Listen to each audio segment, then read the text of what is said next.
Le caractère méchant que vous ne supportez pas chez votre mari, chez votre belle-mère, vous pouvez le révoquer avec la prière. Le comportement difficile que vous ne supportez pas chez votre femme, vous pouvez le révoquer avec la prière.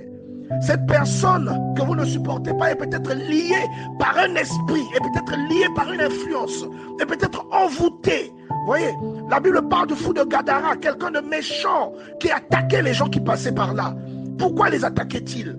Il était possédé par des esprits. Et il y a beaucoup de personnes chez qui vous remarquez des caractères difficiles. Ces personnes-là sont parfois sous l'emprise de quelque chose. Vos prières peuvent briser ces choses. Votre prière peut faire que vos liens à vous tombent et les liens des autres prisonniers. Quand la Bible vous dit prisonniers, on ne vous parle pas forcément des gens qui sont dans une cellule, mais des personnes qui sont liées dans leur vie.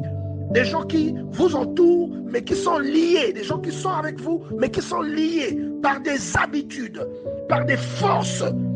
Et votre prière a la capacité de renverser ces choses. Cessez de vous plaindre. Mettez-vous dans un état continuel de piété. Appliquez ce que Dieu vous recommande. Soyez quelqu'un de généreux. Soyez quelqu'un de libéral.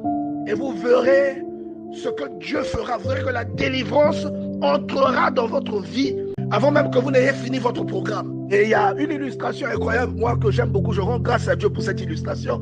Dans le livre de Marc au chapitre 10, à partir du verset 47, j'aimerais que nous lisions à partir du verset 47, où il y a un homme qui s'appelle Bartimée, qui est mal en point, qui est malade, qui a besoin d'une délivrance. Et il voit le Seigneur passer.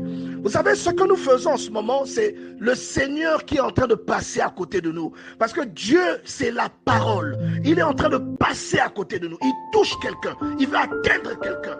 Qu'est-ce que Bartimée fait lorsqu'il voit le Seigneur passer? La Bible dit qu'il vit que il a entendu que c'était Jésus de Nazareth et il se mit à crier, Fils de David, aie pitié de moi. Lorsque Bartimée crie, c'est une prière. Il est en train de supplier Jésus pour que Jésus se retourne sur son cas. Il a entendu parler de lui. Il a entendu que Jésus était en train de passer. Vous voyez? Et qu'est-ce qu'il fait? Il commence à crier.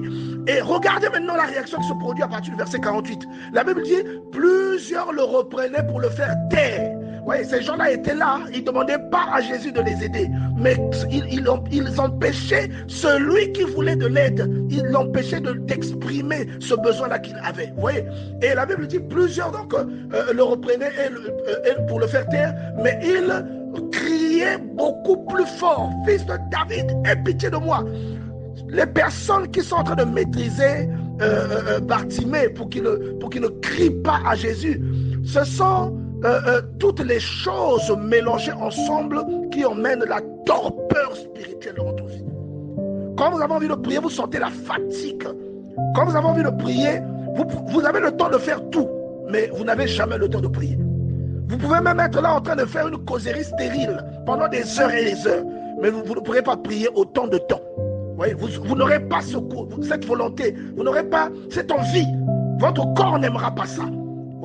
Et vous voyez qu'il y aura toujours des événements qui s'illustreront pour vous empêcher de prier, pour vous empêcher de crier à Dieu, pour vous empêcher de parler à Dieu, pour faire que votre voix n'arrive pas jusque là où il se trouve. Vous voyez? Et ici, on nous parle des gens qui sont autour de lui. Et même nous ne sommes pas seuls. Lorsque vous êtes dans votre vie, là, vous n'êtes pas seuls.